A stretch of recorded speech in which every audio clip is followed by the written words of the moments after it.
bitabiriye Imana bagiye gusezerana imbere y'Imana kugira ngo bayiragize urukundo rwabo, bayiragize inshingano bagiye kwiyemeza muri iri sakramento ryo gushyingirwa. Tubasabire rero kugira ngo ibyo biyemeza bazabashe kubitunganya uko Nyagasani abibifuzaho. Ibyaha byacu kugira ngo dushobore kumva ijambo ry'Imana no gutura igitambo cy'Ukaristiya dufite umutima mwiza. Bemereye imbere y'Imana ishobora byose, imbere yayo n'abavandimwe banashoboye rwose mu byo natekereje, mu byo navuze, mu byo nakoze, mu byo niyemeje gutunganya, kuko narashoboye rwose icyo gituma n'Imana y'Umutagatifu cy'iteka abamarayika bose n'abatagatifu bose n'abavandimwe umusabire kugeza Imana yacu. Imana ishobora byose n'intore yagize ibyaha byacu maze izatugeza mu bugingo bw'iteka.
byongeye igihe kintu cyane ntikiragera.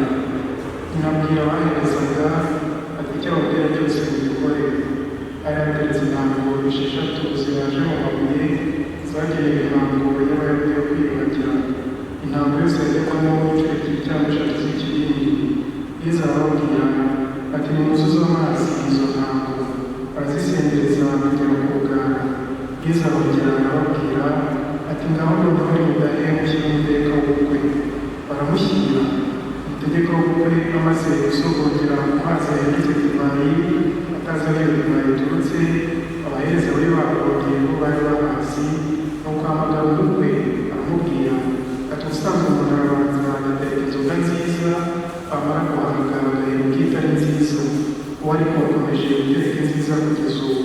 Aha kandi mu Galileya niho Yesu yatangiye ikimenyetso cye cya mbere, maze agaragaza ikuzo rye, nuko abigishwa be baramwemera.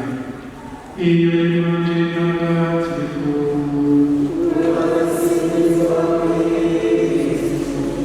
shandukiye na Judith yibutsa uyu munsi uko gushyingirwa ari ubumwe, ari ubumwe bw'umugabo n'umugore, ari ubumwe kugira ngo bafashanye mu mibereho yabo, ari ubumwe kugira ngo barebe ko bikwiriye abo Imana ibahaye.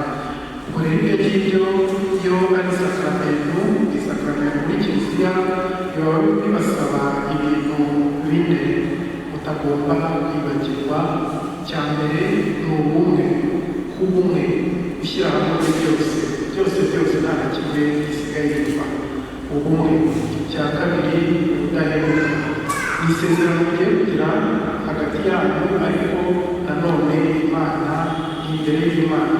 Kuvuga rero ko ubudahemuka ni ukudahemukira Imana mukayigomeraho, hanyuma kandi ubudahemuka Jean de Dieu ntayahemukire Judith agaragara kudahemukira Jean de Dieu, kudahemukirana. Icya gatatu uburumbuke.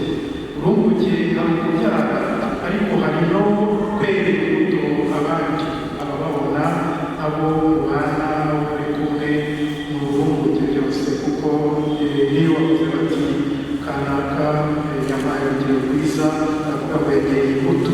Yegereye imbuto rero uvuga ko namurumbukiye, namubereye umuha urugero, urumbuke. Icya kane ni udatandukana.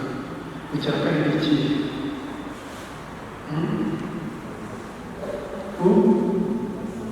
Udatandukana. Muri kukivugagaho kandi ntukagomye kukivuga cyane. Muri Kiliziya abantu basezeranye nta na rimwe bashobora gutandukana. Iyo kumva bitazashoboka baratubwira ngo ubu ngubu muri aka kanya turi hano gutya, ndumva ntazabishobora, reka twikomereze misa bisanzwe, ibindi ntabwo turabijyaho. Twikomereza misa buri wese we undi iwabo, ariko iyo babitegereje ni ukudatandukana. Ubumwe, kudahemukirana, uburumbuke, kudatandukana. Ngiryo isakaramentu ry'ugushyingira. Ibyo muzakora byose bizabishimira